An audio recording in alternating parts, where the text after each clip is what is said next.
Olá, tudo bem? Professor Diogo Lopes aqui, mais uma aula hoje de criminologia, nessa matéria muito bacana. É uma matéria mais voltada para a etiologia do crime, né? Etiologia que é a ciência que estuda as causas. Então, nós vamos aqui buscar a causa do crime, estudando então com a criminologia, tá? Beleza? Então, já anotem no seu caderno, criminologia é o nosso objeto de estudo, né? Hoje. Então, hoje a gente vai estudar essa ciência que é muito bacana. É uma ciência interdisciplinar que busca entender a etiologia do crime, o fenômeno criminal. E aí, a criminologia se utiliza do estudo da vítima, do criminoso, do próprio crime quanto instituto e também do controle social, tá? Então, os objetos da criminologia são a vítima, o criminoso, o crime e o controle social. E ela vai se utilizar de vários ramos do conhecimento para buscar, então, entender os fatos sociais relacionados, então, ao fenômeno criminal, ok? Então, dentro da criminologia, a gente vai estudar aqui vários assuntos, vários pontos, várias ciências, e essas ciências, elas se interrelacionam. Então, posso falar que o método ele é o que? Interdisciplinar. E como nós estudamos o fato, a criminologia ela é uma ciência empírica, porque ela analisa, né, os fenômenos pela experiência, pela experimentação. Então, é uma ciência empírica. Se você quiser anotar no seu caderno, conceito aí de criminologia, tá? Tópico de número 1, então, criminologia é uma ciência interdisciplinar, é uma ciência interdisciplinar e empírica, que busca saber quais são as causas do fenômeno criminal. Quais são as causas do fenômeno criminal? Que busca saber quais são as causas do fenômeno criminal, estudando o crime, o criminoso, a vítima e o controle social. Estudando o crime, o criminoso, a vítima e o controle social. Ponto. Pessoal, então esse é o conceito que a gente visualiza aí de criminologia. Notem que nesse conceito a gente colocou o método, falamos também do objeto de estudo, né? E qual o objetivo aqui da criminologia, fechou? Então, falando nisso, vamos pegar esse conceito e vamos dissecá-lo, né? Por quê? Porque são temas que constam do seu edital. E aí, o primeiro tópico do conceito é o método. Qual é o método de busca aqui da criminologia moderna? Pessoal, esse conceito que eu coloquei no seu caderno é o conceito de criminologia moderna ou científica. Moderna ou científica. Criminologia moderna ou científica ou criminologia atual, contemporânea, tá? Então, criminologia de hoje, se cai na sua prova, a criminologia de hoje, a criminologia moderna, atual, contemporânea ou moderna científica. Esse é o conceito dela, ok? E qual o método que essa criminologia moderna se utiliza? Isso, ela vai se utilizar do método empírico, né? E também interdisciplinar. Interdisciplinar, método interdisciplinar e empírico. Interdisciplinar e empírico. Pegadinha de prova, hein? O método é multidisciplinar.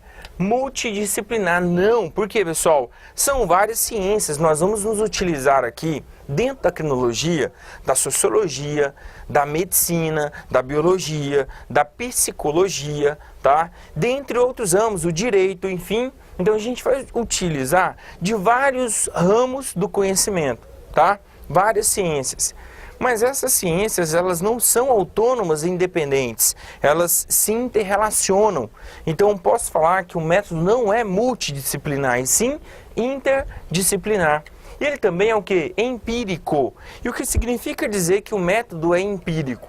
Porque nós buscamos entender o fenômeno criminal pela experimentação, pela experiência, pela análise, né? Externa, analisando os fenômenos pela experimentação. Fechou? Tamo junto? Então, esse é o método da criminologia moderna, tá? Método interdisciplinar e empírico. Tamo junto aqui, pessoal? Beleza? Agora, quais são os objetos de estudo da criminologia? O que ela estuda para entender o fenômeno criminal? Isso. Então, olha, ela vai estudar, para entender o fenômeno criminal, vai estudar o próprio crime, lembrando que na evolução histórica da criminologia, o primeiro tópico que veio a ser estudado pela criminologia, lá na origem da criminologia, foi o crime, o instituto do crime, tá? O crime enquanto instituição jurídica, tá? A gente chamava de escola clássica, né? Chamamos ainda de escola clássica, nome esse cunhado pela escola positivista. Então, a escola clássica do século XVIII, né? Final do século XVIII, que veio do iluminismo, né? Alguns doutrinadores falam que a origem é do livro dos Elites das Penas, do César de Bonezana, Marquês de Beccaria. Então, naquele momento, ele foi preso e ele começou a criticar o sistema penal. E o que ele criticou foi os crimes, o instituto do crime, tá? E também nas penas que eram impostas, que eram o quê? Desproporcionais às condutas. Então, ele criticou naquele momento o instituto do crime, tá? Então, o estudo da criminologia clássica era o crime. E o método naquele momento era o método dedutivo. Partimos de premissas gerais para premissas o quê? Específicas. Então, o método dedutivo e o objeto era o crime. Aí o tempo passou e veio a escola positivista, capitaneada por Lombroso, tá? Lombroso que começou a estudar o delinquente, né? O criminoso. Começou a estudar, então, o delinquente ou criminoso, beleza? Delinquente ou criminoso. A escola positivista, ela veio um pouquinho à frente, né? Um pouquinho mais à frente, depois do século XVIII, século XIX, século XX, e o seu precursor foi o César Lombroso, tá? Que começou a estudar não o crime, e sim o criminoso. Ele queria entender por que o indivíduo praticava crime. E ele chegou a dizer que algumas pessoas estão predispostas a praticar crime. Então tinha a figura do criminoso nato, né? Ele fez vários estudos da medicina, abrir crânios, fazer medições da arcada ossal da pessoa, né? Enfim, e aí ele começou a falar, olha, o criminoso ele tem essas e essas características, beleza? Então o objeto de estudo da criminologia positivista é o delinquente, beleza? E o método que era utilizado para estudar o delinquente era o método indutivo. Nós estudávamos pontos específicos para extrair o quê? Uma premissa geral. Então o método era indutivo, fechou? O tempo passou. E aí veio a criminologia crítica, ali na década de 60, 70, né? Com aquele viés marxista, e começamos a criticar. Falamos então que o crime não existe porque alguém está predisposto a praticá-lo. O crime existe porque alguém criou o instituto do crime. Então começamos a estudar o quê? O controle social. Controle social. Controle social da criminologia crítica tinha como método o método dialético. O que é o controle social?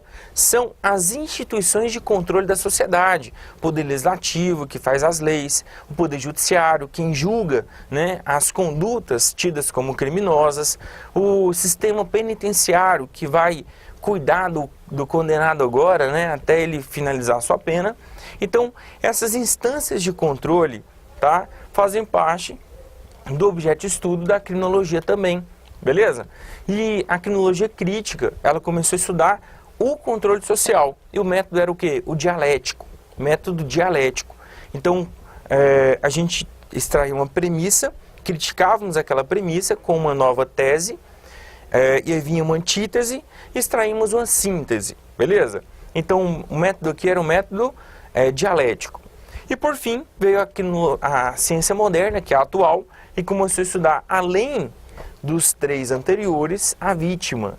Então, a vítima também faz parte do objeto de estudo da criminologia, hoje criminologia moderna, tá?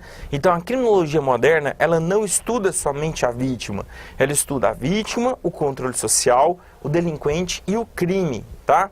Então olha, objetos de estudo da criminologia moderna, atual, odierna, científica, crime, delinquente, controle social ou vítima. Quais são os nomes que podem cair na prova de vocês? Crime pode vir como delito, crime ou delito, ou desvio, tá? Desvio. Crime, delito ou desvio. Temos aqui o delinquente, criminoso ou desviante. Delinquente, criminoso ou desviante. Temos aqui também o controle social, que são as instâncias de controle, tá? Poder legislativo, poder judiciário, a polícia, né, em si, e a vítima. A vítima também é um objeto aqui, tá? A vítima, que é chamada de vítima ou ofendido, tá, pessoal? Vítima ou ofendido. Tamo junto aqui? Beleza? Então, objeto de estudo da criminologia moderna é o crime ou desvio ou delito, o delinquente, desviante ou criminoso, o controle social e a vítima. Beleza? Pessoal, aí nós tínhamos, né, na evolução histórica, as escolas criminológicas, que é a clássica, positivista e crítica, que estudavam pontos específicos. Hoje não. Hoje a ciência moderna estuda os 4 objetos. Ficou claro aqui? Muita atenção, pessoal. Já vi muito caindo isso em prova. Caindo assim, ó.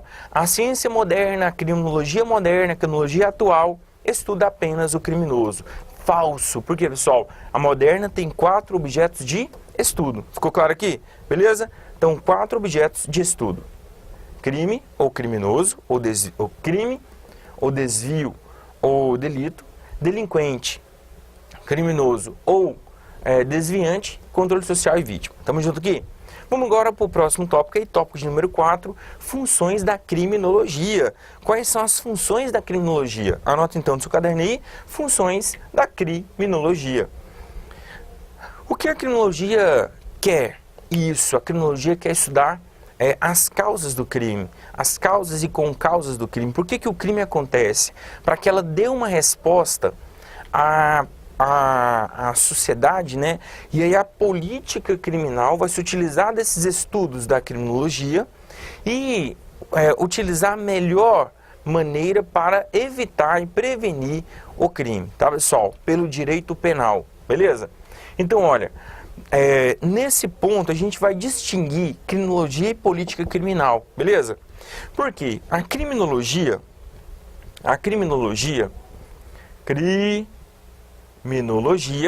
ela estuda o quê? Ela estuda os fatos sociais.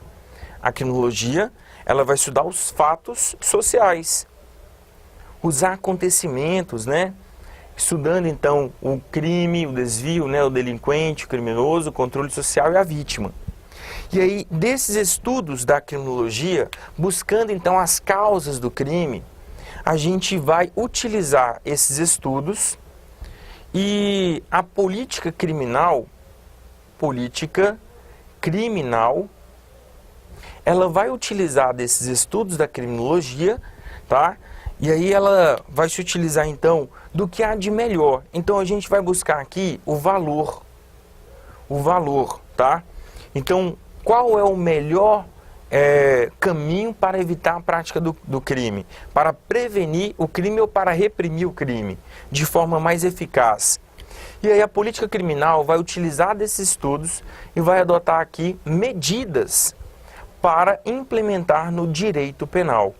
O direito penal que é a ciência normativa, né? Então aqui a gente vai encontrar a norma. E a norma, ela é criada pela política criminal. A política criminal, então, se utiliza dos estudos da criminologia para implementar a melhor saída a ser adotado aqui pelo direito penal, tá?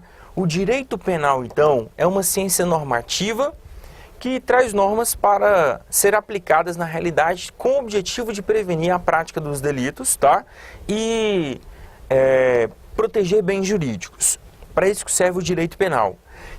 O direito penal, ele muda constantemente. Ele é mudado pela política criminal. Por quê? Nós temos aqui, ó, a causa do crime. O crime acontece por isso, por aquilo outro. A política criminal vai falar assim, ó, então qual é o melhor caminho para evitar a prática do crime? A gente vai criar então o tipo penal, o crime específico lá, e criar uma norma, né, incriminando essa conduta. Por exemplo, tivemos ao longo da nossa história um ápice, né, na prática de crimes de tráfico de pessoas. Tráfico de pessoas para extração de órgãos e tecidos, para exploração sexual, para adoção, né? Então o tráfico de pessoas começou a ser muito praticado por organizações criminosas. Qual era a saída? Isso, criar o tipo penal do crime. Hoje a gente tem um tipo penal no artigo 149A, hoje a gente fala que então é crime a prática do tráfico de pessoas, tá? Para essas finalidades. Eu pergunto, quem pensou que era muito importante criar o crime de tráfico de pessoas? A política criminal. A política criminal, então, pensou, ó, para evitar a prática desse crime, nós vamos, então, criar uma norma, que é o tipo penal do artigo 149A, tráfico de pessoas. Por exemplo, já tínhamos o furto no artigo 155 do Código Penal.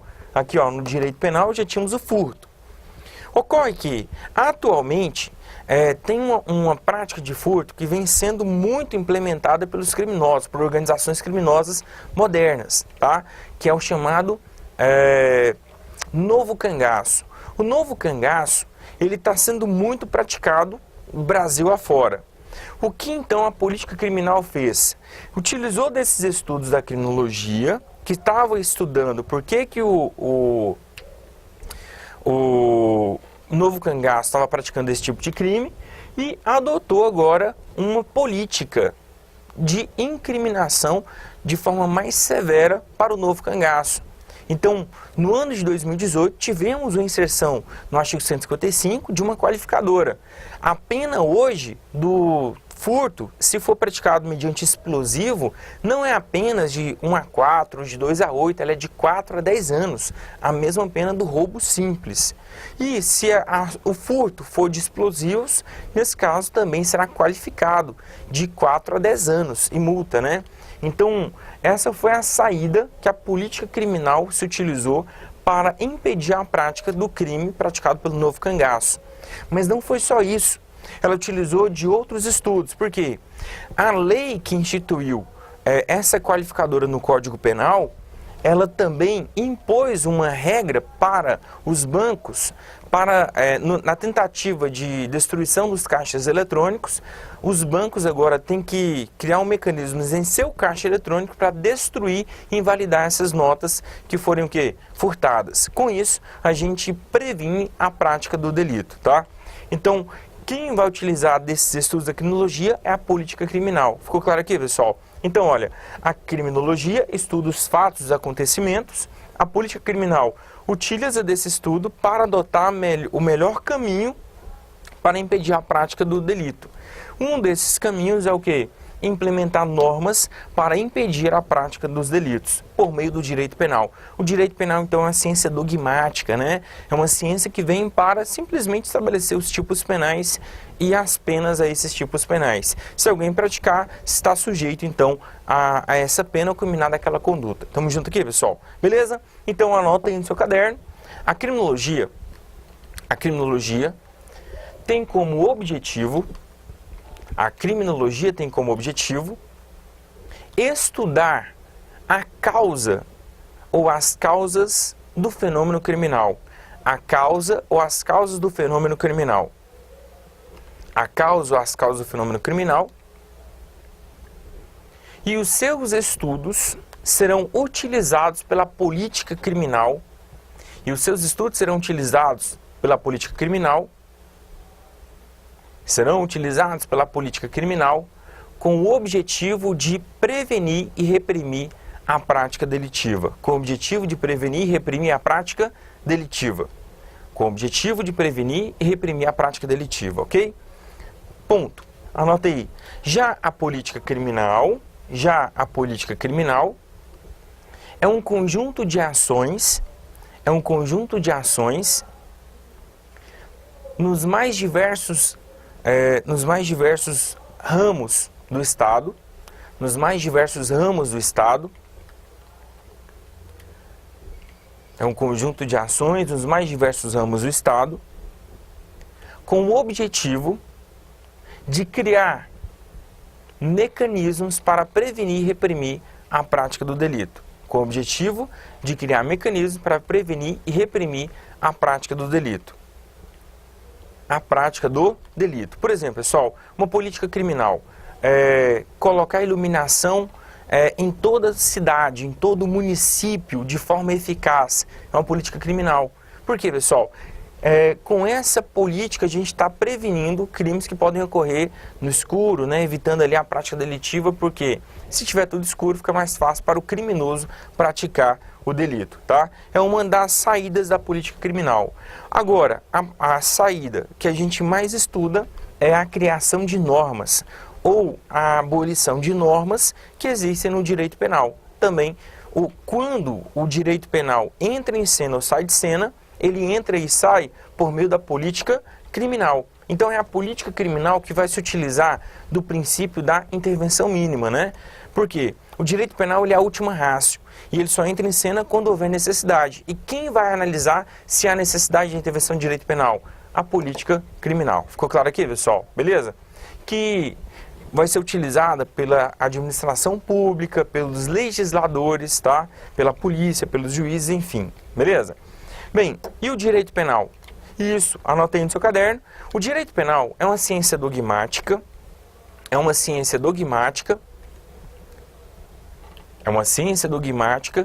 que estabelece os princípios e regras, reguladores do direito de punir do Estado, decorrentes da prática de infrações penais.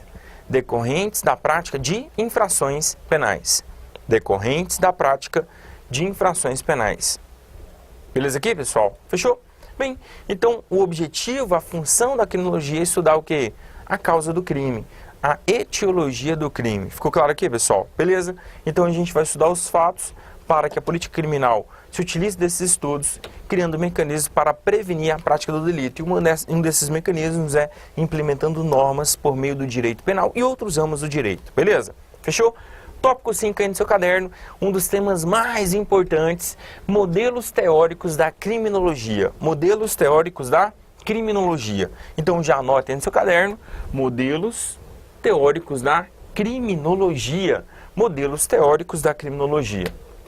Olha, os modelos da criminologia teóricos são vários, né? A gente tem as ciências antigas, né? A criminologia clássica, positivista, a crítica, enfim. Só que a gente vai estudar aqui o que consta do seu edital. Então já coloca aí no seu caderno, letra A, teorias sociológicas. A aula de hoje será baseada em cima das teorias o quê? Sociológicas. As teorias sociológicas são teorias criadas por sociólogos que estudam o fenômeno criminal. Na verdade, pessoal, as teorias sociológicas são teorias da sociologia, utilizadas aqui por teóricos sociólogos, tá? Que estudam os fenômenos sociais relacionados ao delito. Então a gente vai estudar aqui agora sociologia, ou seja, sociologia aplicada ao crime, beleza? Então, teorias sociológicas. Aí nós temos aqui, ó, teoria sociológica como gênero, que subdivide em duas espécies, duas macroespécies. Então nós temos as teorias macro-sociológicas da criminologia. Então sociológica é gênero e ela subdivide em dois grandes ramos, que são as teorias sociológicas do consenso e teorias sociológicas do conflito. As teorias sociológicas do consenso estudam a sociedade partindo do pressuposto que nós somos uma sociedade baseada num contrato social com objetivo em comum. Então, para os sociólogos do consenso, eles entendem que a sociedade é um conjunto harmônico de pessoas que buscam um objetivo só, um objetivo em comum.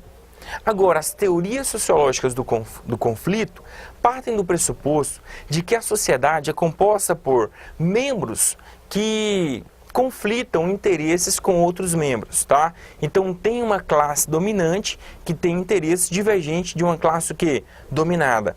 Então, nós temos essas duas macro-sociologias, sociologia do consenso, sociologia do conflito. Do consenso, a gente parte do pressuposto que a sociedade é o quê? É um conjunto harmônico de pessoas que buscam um objetivo em comum.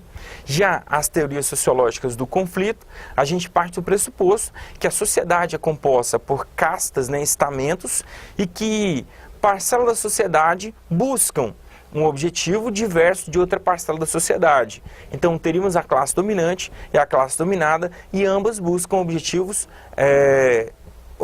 distoantes e não objetivos o quê?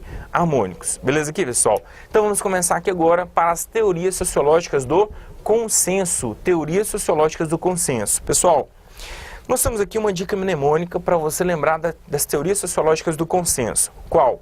As teorias sociológicas do consenso são o CASA. C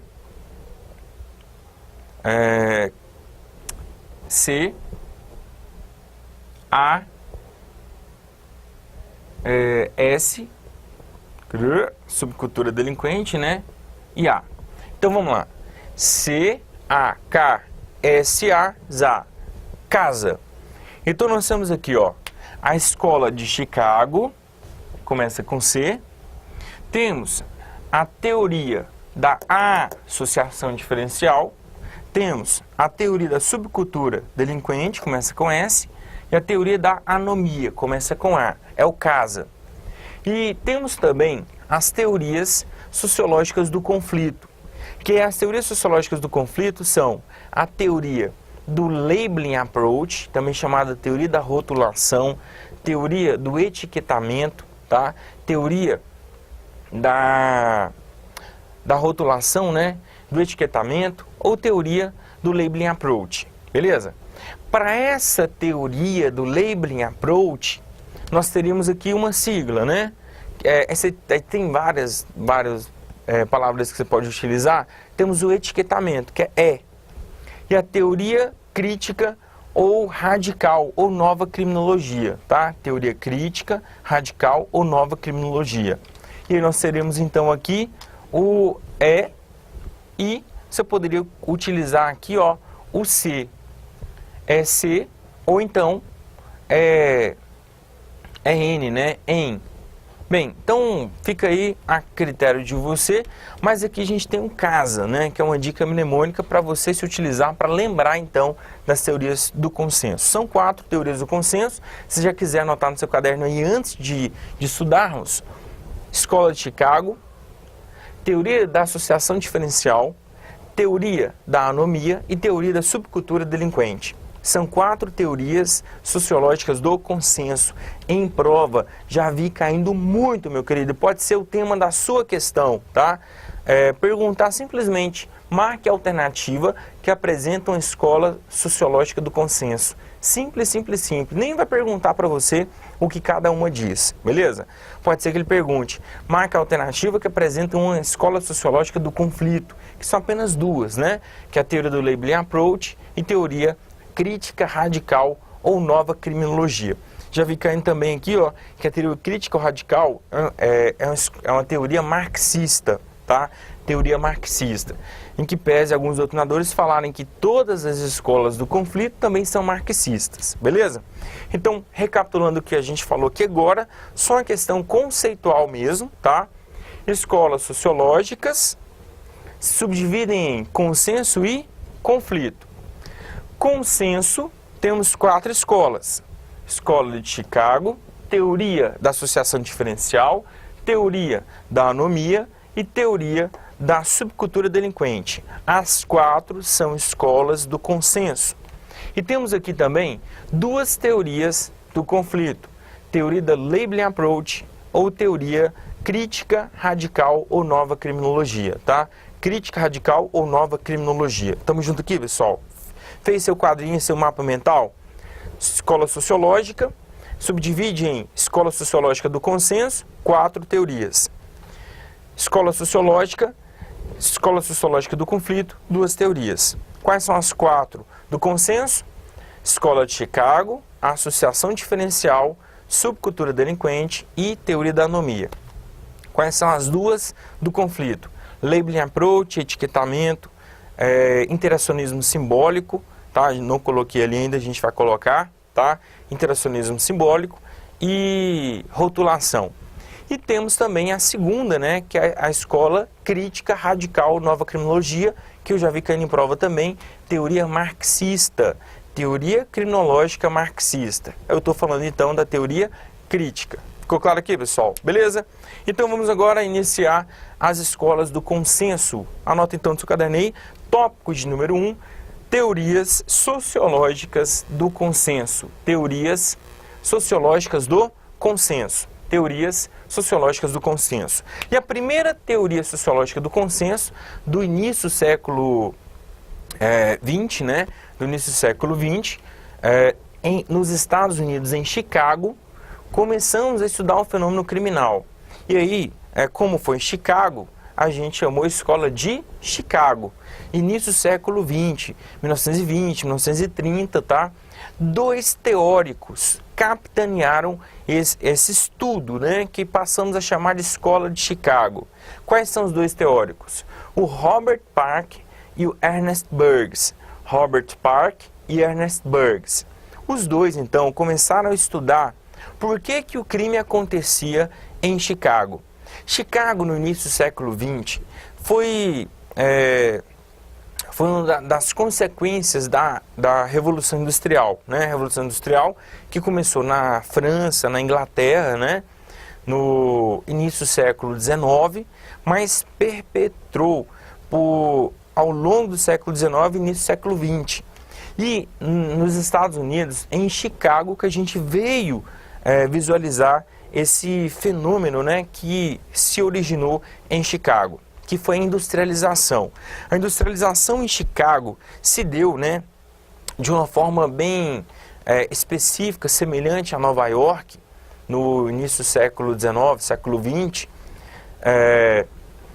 que os centros urbanos foram sendo criados ao redor desse centro industrial e mercadológico, né? Então nós tínhamos ali um centro industrial e mercadológico e ao redor desse centro industrial e mercadológico começamos a criar a cidade, né? A cidade foi expandindo igual uma empadinha, né? Igual um pão, na verdade. Um pão que você coloca ele para assar e depois ele vai se expandindo. Isso aconteceu com Nova York e também aconteceu com Chicago. Só que os estudos, né, na busca do fenômeno criminal veio em Chicago, tá? Chicago fica ali no norte dos Estados Unidos, beleza? Bem, pessoal, e aí Robert Parks e Ernest Burgess começaram a estudar esse fenômeno criminal. E então Robert Park, ele começou a estudar por que o crime acontecia em Chicago.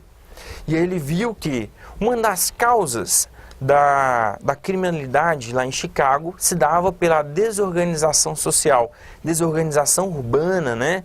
Então, como a cidade foi crescendo de forma desenfreada, não tinha ali uma estrutura pré-projetada para a criação da cidade. Então, ele entendeu que a causa do delito estaria na desorganização urbana, desorganização da cidade, tá? Que foi crescendo de forma o quê? Desenfreada.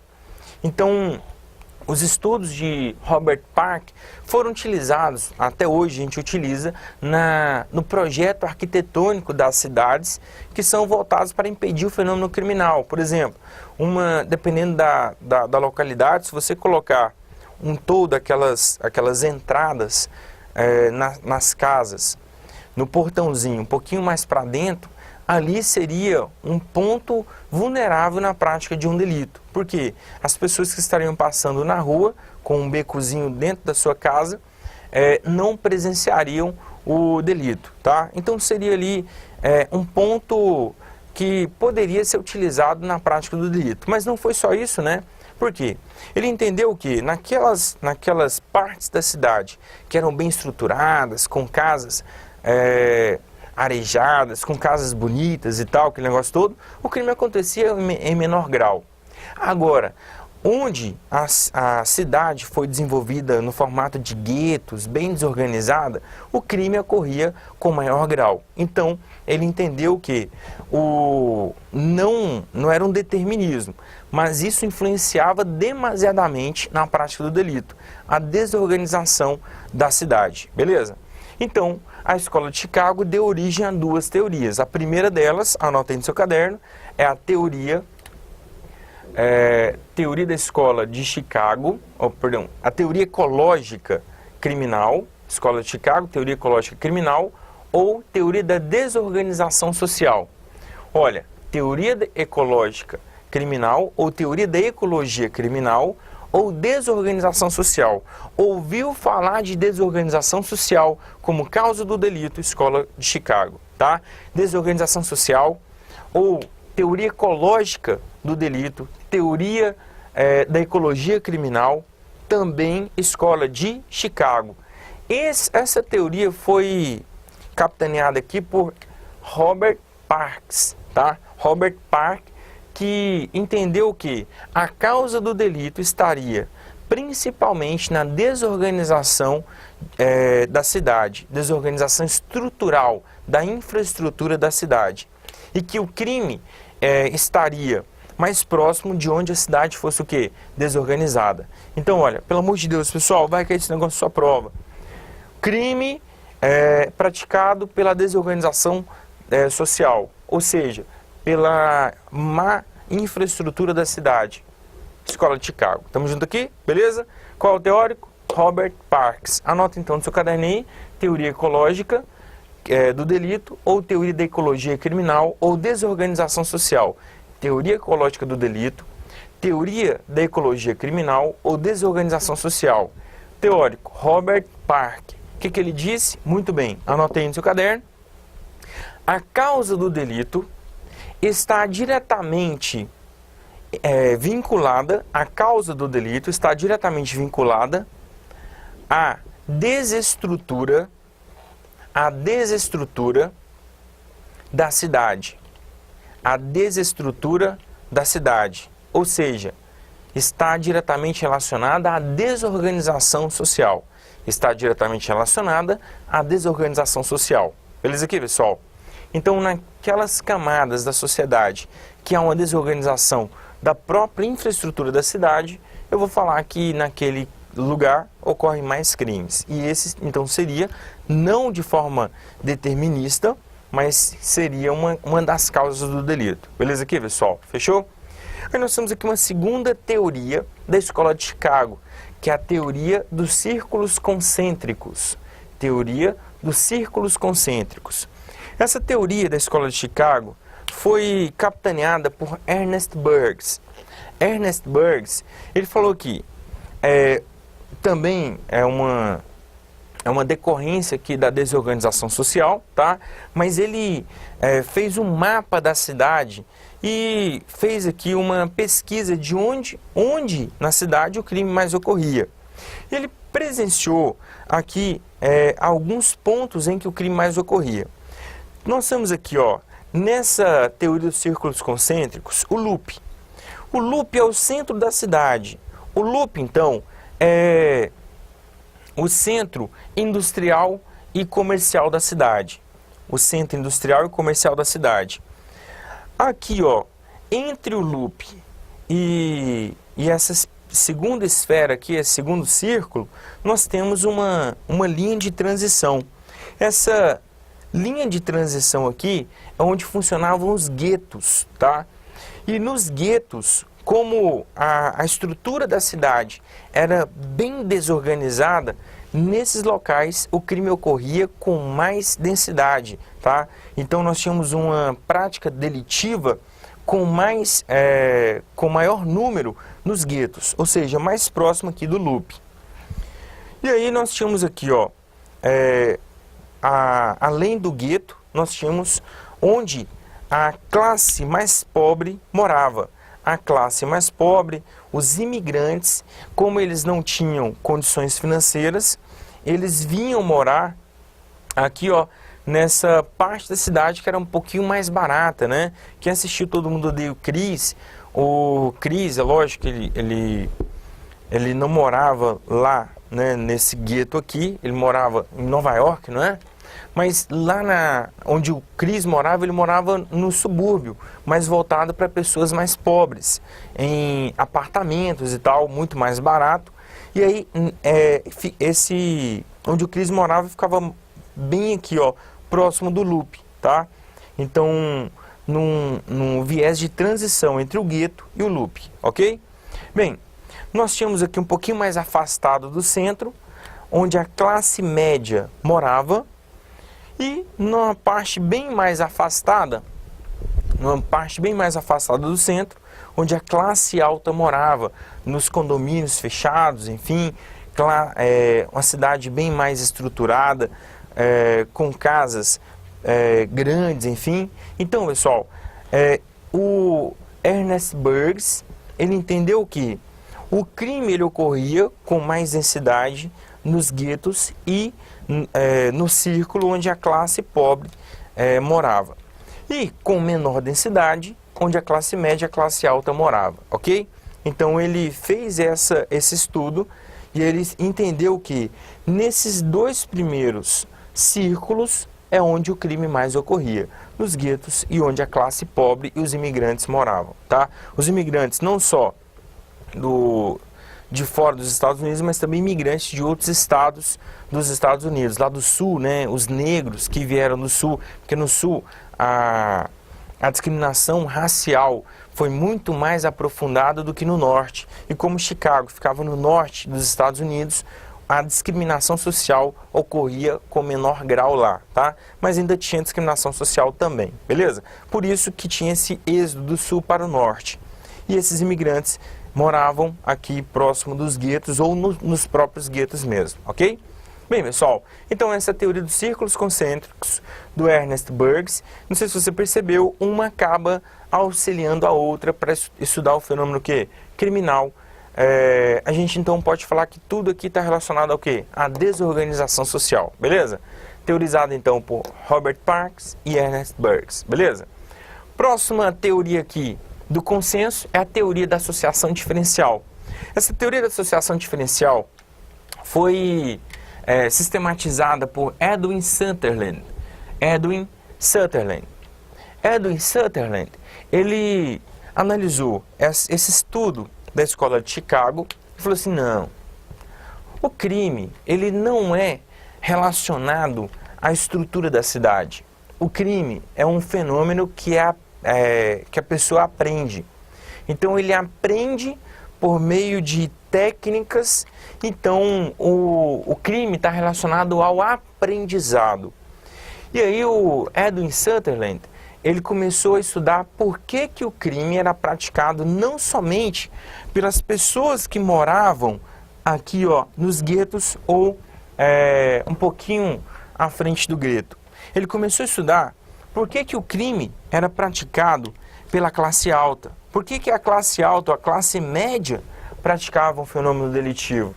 Então ele começou a estudar aqui grandes empresas. E ele falou que o crime é fruto do aprendizado.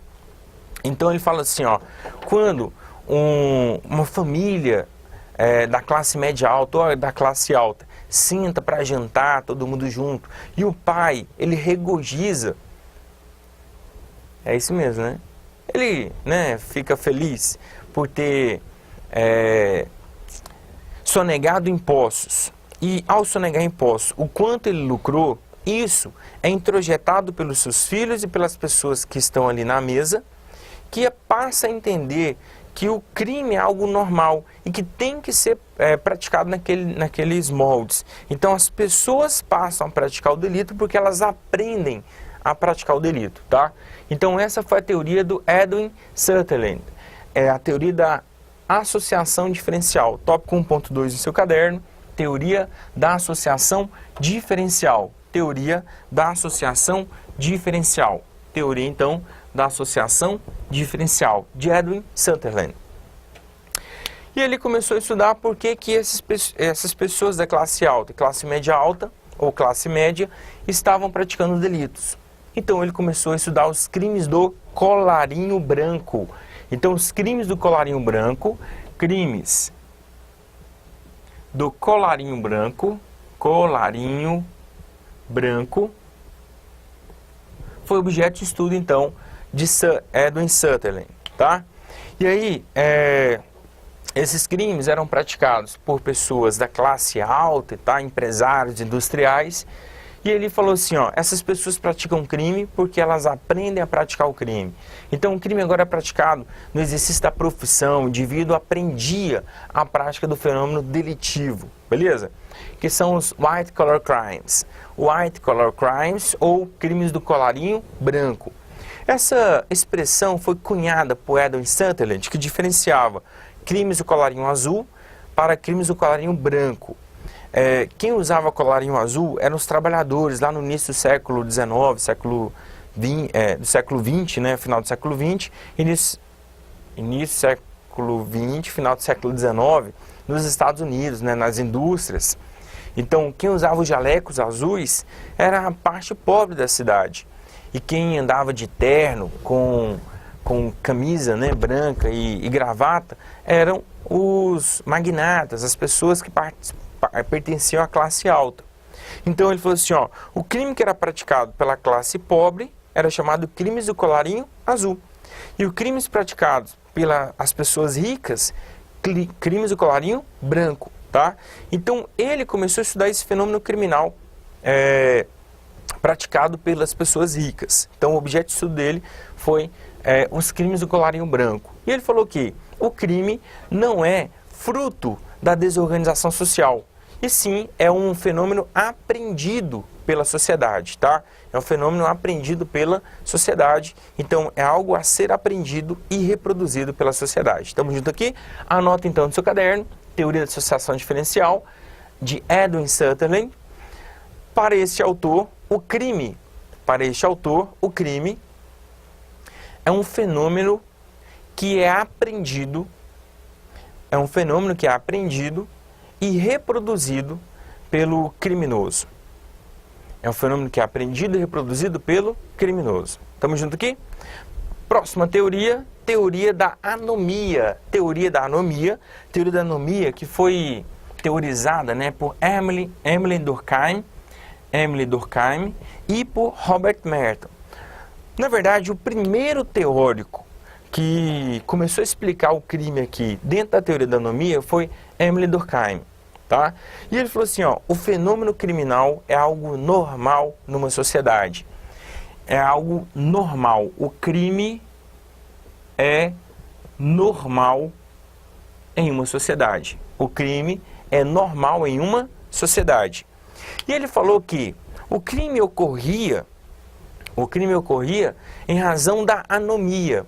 Então vamos lá, anomia vem de não norma, há prefixo não, norma. Então, quando há uma desorganização normativa, ou quando não houver norma para regular aquele fato, então os indivíduos praticam o desvio.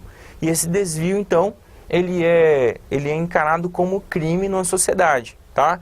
Então, anomia vem de não norma, uma sociedade em que ou não há norma, ou essas normas são conflitivas, tá?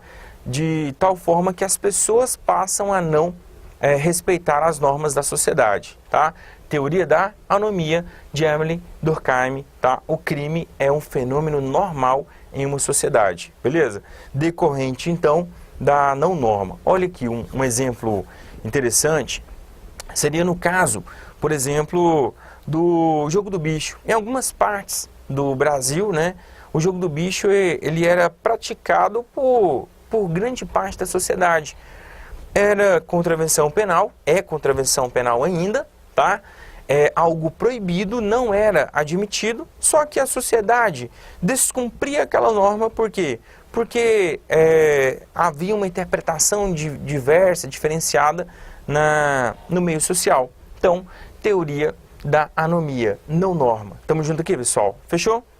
Então, quando a grande parte da população começava a comprar CD e DVD pirata, isso é crime, né? O crime do 8.4 do Código Penal. Só que a sociedade pensava, eu não vou ser punido e tal, todo mundo pratica, então eu também vou praticar. Teoria da anomia, beleza? O Robert Merton pegou a teoria do Durkheim e sistematizou, tá? Mas essa sistematização veremos no próximo módulo, no próximo bloco. Até mais e...